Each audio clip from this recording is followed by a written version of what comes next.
جی نہیں۔ یوسف علیہ السلام نے کیا جواب دیا کہ نہیں، میں تو نہیں جاؤں گا وہاں پر، تم واپس اپنے مالک اپنے آقا کے پاس چلے جاؤ اور ذرا ان عورتوں کے بارے میں پوچھو، وہ بھولی بھالی سی بیچاری عورتیں جنہوں نے اپنے ہاتھوں کو زخمی کر لیا تھا، خود ہی انہوں نے جو ہے وہ زخمی کر لیا تھا۔ ہاں، اور جو بھی ان کی چالیں تھیں، میرا رب تو ان کی چالوں کو بہت اچھے سے جانتا ہے۔ دیکھیے ذرا الفاظ پہ غور کریں، محسن ایسے ہوتے ہیں۔ یوسف علیہ السلام نے نیگیٹیو بات نہیں کی، یہ نہیں کہا اوہو ذرا جا کر اپنے بادشاہ سے کہو کچھ عورتیں تھیں جو مجھ پر دوڑے ڈالتی تھی نعوذ باللہ، اور انہوں نے میرے ساتھ نعوذ باللہ کچھ غلط کام کرنے کی کوشش کی، کچھ بھی نہیں۔ جی ہاں، آج دیکھیں کہ حیرانی ہوتی ہے کہ لوگ ایک دوسرے کی برائیوں کو جو ہے وہ اچھالنے کی کوشش کرتے ہیں۔ کچھ انہیں ذرا سے کسی کی بری بات پتہ چل جائے تو اس پر پردہ ڈالنے کے بجائے یا اسے لیٹ گو اگنور کرنے کے بجائے اسے اچھالنے کی کوشش کرتے ہیں۔ آپ یہاں پر یوسف علیہ السلام کا کردار دیکھ سکتے ہیں، بالکل ہی بس بولے ارے بھولی بھالی عورتیں تھیں، نادان تھیں، ارے ان سے ایک غلطی ہو گئی تھی، ذرا پتہ تو کرو۔ یعنی کہ انہوں نے دیکھیے کہ ڈھکے چھپے الفاظ میں کہا کہ جا کر بھائی میرے اوپر ایک کیس ہے ایسا ایسا، آپ اس کو ری اوپن تو کرو، ری اوپن کرنے کے بعد ذرا میری بے گناہی کو ثابت تو کرو۔ اور اس میں بہت بڑی حکمت چھپی ہوئی ہے، دیکھیے کس طریقے سے یوسف علیہ السلام چاہتے تو بادشاہ کے کہنے پر یوں کہ چلے جاتے ان کے آدمی کے ساتھ۔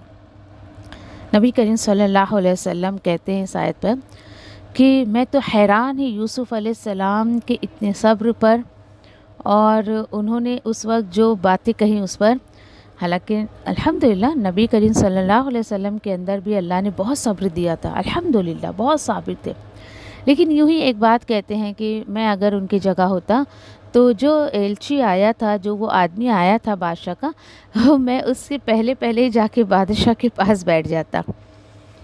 یہ خیر ایسی بات ہے، حالانکہ آپ صلی اللہ علیہ وسلم کو بھی اللہ نے بہت صابر بنایا۔ تو یہاں پر جو ہے وہ یوسف علیہ السلام نہیں گئے۔ آپ کو کیا لگتا ہے کیوں نہیں گئے؟ غور و فکر کریں، آیتیں پڑھ کے یوں ہی نہ گزر جائیں۔ دیکھیے اللہ سبحانہ تعالیٰ نے یوسف علیہ السلام کو نبوت دی تھی۔ یوسف علیہ السلام کو پتہ تھا کہ اللہ نے جو مجھے نبوت سے نوازا ہے، مجھے اس کے ذریعے لوگوں میں دین پھیلانا ہے، لوگوں میں تبلیغ کرنی ہے۔ اگر میں یوں ہی جیل سے رہا ہو گیا جو بھی میری مدت ہے، تو پھر میں ایسے دین کا کام نہیں کر سکتا۔ یاد رکھیں ایک داعی دین کو یعنی کہ بہت آخری درجے تک اپنے آپ کو بہت پاک اور صاف رکھنا چاہیے۔ اس کے دامن پہ یا اس کے کیریکٹر پر ذرا بھی کوئی بھی اگر سمجھے کہ الزام ہوگا یا برائی ہوگی تو لوگ میں بھی بھلے وہ بہت اچھی باتیں کر رہا ہے، لوگوں کو اللہ کی طرف بلا رہا ہے، سب کچھ سب صحیح ہے، لیکن میسج پر لوگ دھیان نہیں دیتے۔ آپ کو میسج کنوے کون کر رہا ہے اس کے اوپر لوگوں کی توجہ جو ہے وہ زیادہ ہوتی ہے۔ کیونکہ آپ دیکھیں کہ نبی کریم صلی اللہ علیہ وسلم مشرکان مکہ کا بھی یہی پرابلم تھا۔ وہ لوگ آپ صلی اللہ علیہ وسلم کو جو ہے وہ یعنی کہ آپ صلی اللہ علیہ وسلم کے ذات سے کوئی مسئلہ نہیں تھا، ان کو پیغام سے مسئلہ تھا۔ یہودی جو تھے ان کو آپ صلی اللہ علیہ وسلم کے ذات سے مسئلہ تھا، پیغام سے مسئلہ نہیں تھا۔ یاد رکھیں اچھے سے اچھا انسان بھی اگر سمجھے کہ اچھے سے اچھا پیغام دے رہا ہے تو کبھی کبھی لوگ اس کو نہیں بھی لیتے ہیں، اور کوئی برا انسان بھی اچھا پیغام دے رہا ہے اس کو بھی نہیں لیتے، کہتے ہیں یہ برا آدمی ہے، یہ ہمیں کیا اچھا پیغام دے گا۔ تو ایسا نہیں ہے۔ ایک داعی دین کو اپنے ماضی کو بہت نیٹ اینڈ کلین رکھنا چاہیے تاکہ اللہ کے راستے میں کسی بھی طریقے کی کوئی رکاوٹ اللہ کے حکم سے نہ آ سکے۔ یوسف علیہ السلام اگر یوں ہی بری ہو کر نکل جاتے، جو بھی ان کی مدت تھی جیل کی، نعوذ باللہ کوئی بھی انہیں کہہ سکتا تھا اوہو اچھا یہ نکلا دین کا کام کرنے، وہ جو نعوذ باللہ عورتوں پہ ڈورے ڈالتا تھا، اس نے تو ایسا بادشاہ کی جو ہے وہ بیوی کو ایسا کیا تھا، عزیز مصر کی بیوی کے ساتھ یہ کرنا چاہتا، کیونکہ وہی الزام تھا۔ بہت ساری عورتوں کو پھسلانے کی کوشش کی تھی، نعوذ باللہ، استغفر اللہ۔ سوچیے یہ بالکل بھی الزامات اپنے ساتھ لے کر یوسف علیہ السلام دین کا کام نہیں کر سکتے تھے. کیوں؟ یہ بہت بڑا ایک بیریئر ہو جاتا ہے ایک داعی دین اور اللہ کے راستے کی. بہت کوشش کریں اپنے آپ کو اس طریقے سے بچا کر رکھنے کی. یوسف علیہ السلام نے خیر اپنا میسج بھیجا. بادشاہ بھی بہت جلدی، کیونکہ ملنا تھا اس کو یوسف علیہ السلام سے. یوسف علیہ السلام بھی ایک طرف اپنی ضد پکڑ کے بیٹھے تھے، نہیں جب تک میرا کیس یہ جو شارٹ آؤٹ نہیں ہوگا میں نہیں آؤں گا. خیر اس کے بعد کیس جو ہے وہ ری اوپن کیا گیا، فائل وغیرہ منگائے گئے، جو بھی اس وقت کا جو بھی ہوگا خیر، اور جو بھی معاملہ ہوگا اب ساری عورتوں کو جمع کیا گیا.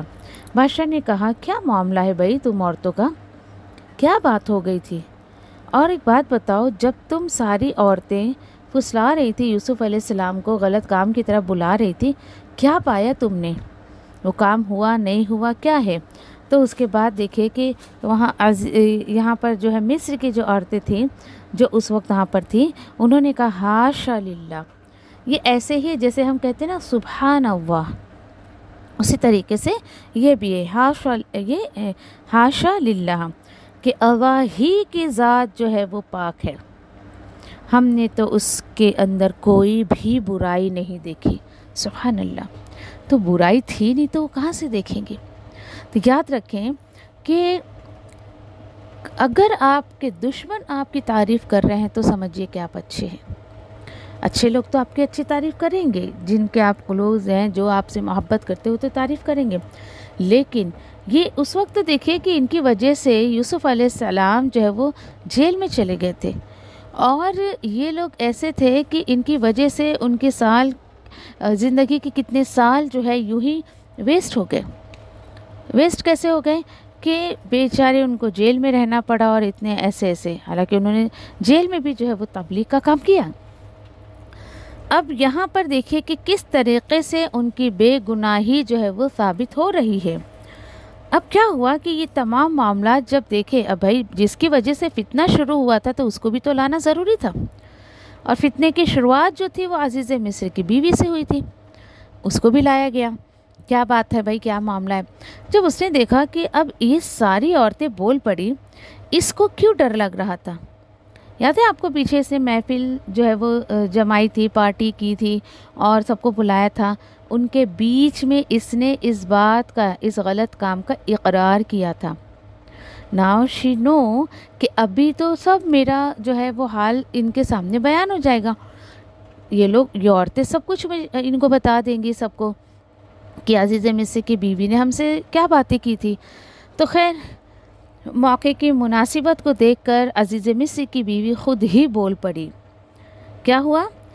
کہنے لگی عزیز مصر کی بیوی جب سامنے آ گئی ساری سچائی، اب اس نے ایکسیپٹ کیا. سنیے ذرا کیا کہا اس نے کہ ہاں میں نے ہی اس کو جو ہے وہ آمادہ کیا تھا برے کام کرنے کے لیے، اس کے ہی نفس کے متعلق، یعنی میں نے اس کو جو ہے وہ اکسایا تھا تو کہ تم میرے ساتھ غلط کام کرو.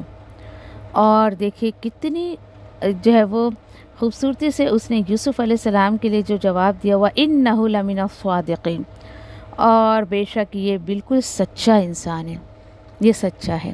سبحان اللہ.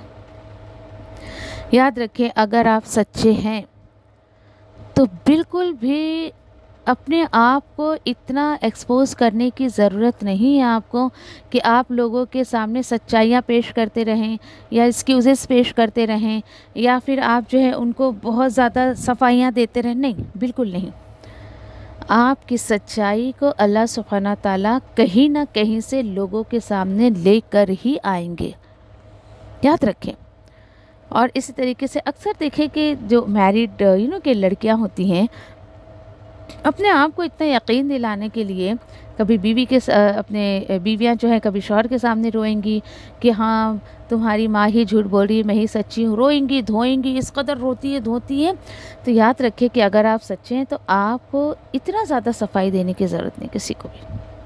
جی ہاں، اور سچ کبھی نہ کبھی جو ہے وہ سامنے آ ہی جاتا ہے.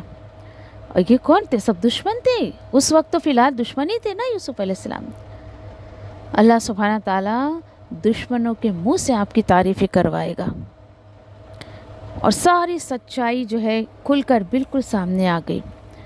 کیوں؟ کیونکہ یوسف علیہ السلام نے صبر کیا۔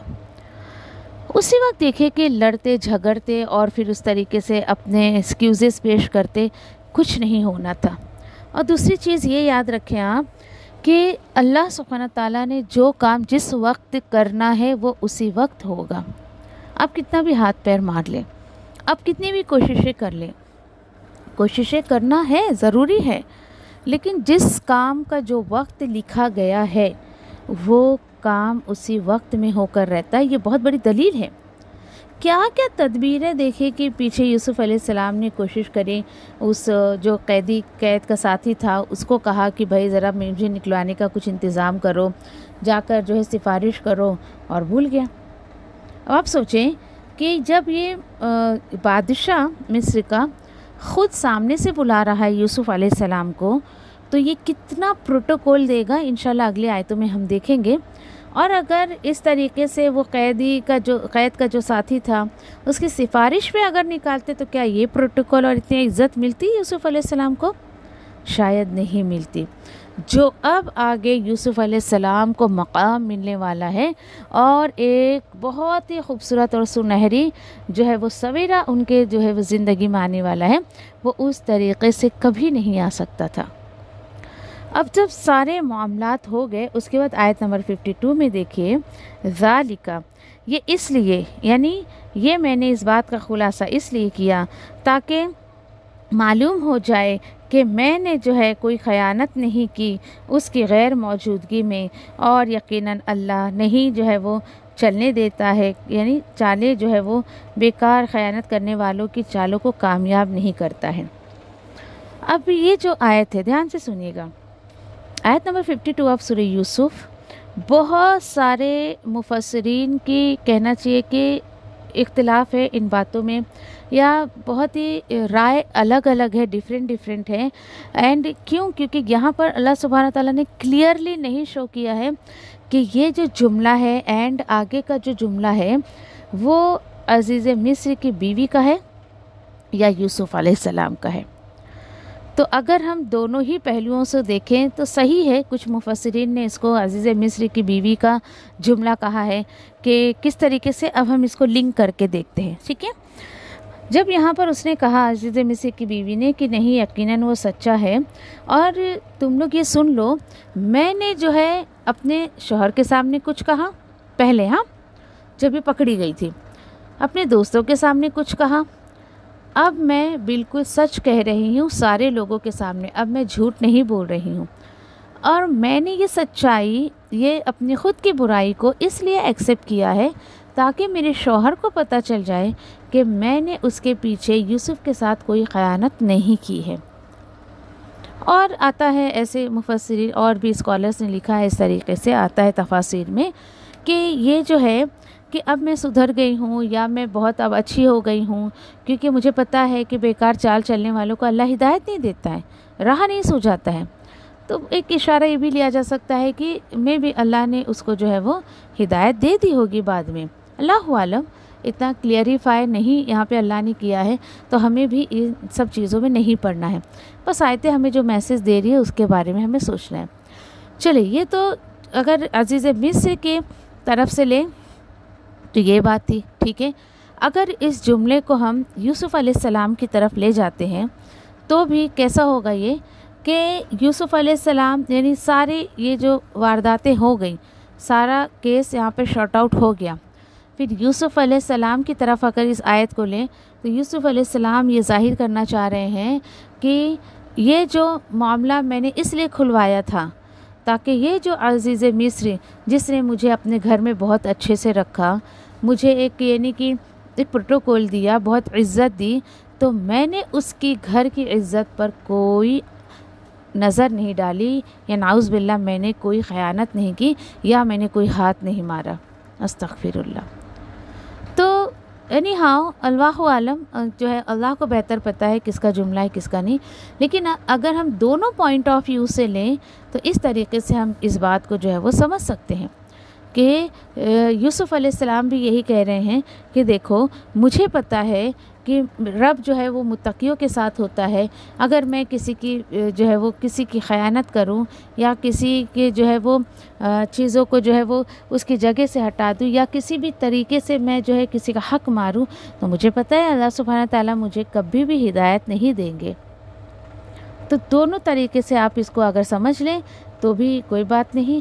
بہت ساری آتا ہے جنہوں نے عزیز مصر کی طرف اس آیت کو لیا ہے، منسوب کیا ہے، تو وہ بہت سارے ریفرنسز دیتے ہیں کہ دیکھو یہ کیس تو بادشاہ کے دربار میں چل رہا ہے، ٹھیک ہے، اس کے محل میں چل رہا ہے.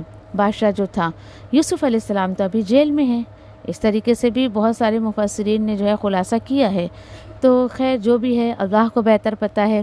ہمیں میسج لینے سے مطلب یہ ہے کہ کبھی بھی انسان دیکھے کہ جب کسی کی خیانت نہیں کرتا ہے تو اللہ سبحانہ تعالیٰ اس کے بے گناہی کے راستے آسان کرتا ہے اور اس کو جو ہے وہ بے گناہ ثابت کر کے چھوڑتا ہے اللہ سبحانہ تعالیٰ. اور الحمدللہ یوسف علیہ السلام کے ساتھ بھی اللہ سبحانہ تعالیٰ نے یہی معاملہ کیا. تو یہاں پر آیتیں ہم رکھتے ہیں انشاءاللہ. مجھے امید ہے کہ آپ کو بات سمجھ آ گئی ہوگی. تو یاد رکھیں یوسف علیہ السلام کی زندگی کا یہ اتار چڑھاؤ آپ محسوس کر سکتے ہیں. اور ایک چیز یاد رکھیں کہ سچ بولیں، سچ کا ساتھ دیں اور سچوں کے ساتھ رہیں. قرآن ہمیں یہ بہت بیسک میسج دیتا ہے. یوسف علیہ السلام اگر ذرا بھی اپنی باتوں میں جھول رکھتے یا پھر جھوٹ کا سہارا لیتے تو اتنا خوبصورت ایک پروٹوکول جو ان کو ملنے والا ہے وہ کبھی ان کو نہیں ملتا. تو ہمیشہ اپنے آپ کو پاک صاف رکھیں. ایک داعیے دین جو ہے دیکھیں کہ یہ چیزیں جو نعوذ باللہ کیریکٹر پر کسی کے داغ لگ جانا یہ دین کا ایک بہت بڑا بیریئر ہے، رکاوٹ ہے. اور ان تمام چیزوں سے پرے ہو کر اللہ کے دین کا کام کرتے رہیں. اللہ سبحانہ تعالیٰ ہمیں کہنے سننے سے زیادہ جو ہے وہ عمل کی توفیق عطا فرمائے اور مجھے اور آپ کو ایک بہترین داعیے دین بنائے. آمین یا ربی. سبحان اللہ و بحمدہ، سبحانک اللہم و بحمدک، نشہد ان لا الہ الا انت، نستغفرک و نتوب الیک. ربنا تقبل منا انک انت السمیع العلیم وتب علینا انک انت التواب الرحیم. آمین یا رب العالمین. السلام علیکم ورحمۃ اللہ وبرکاتہ.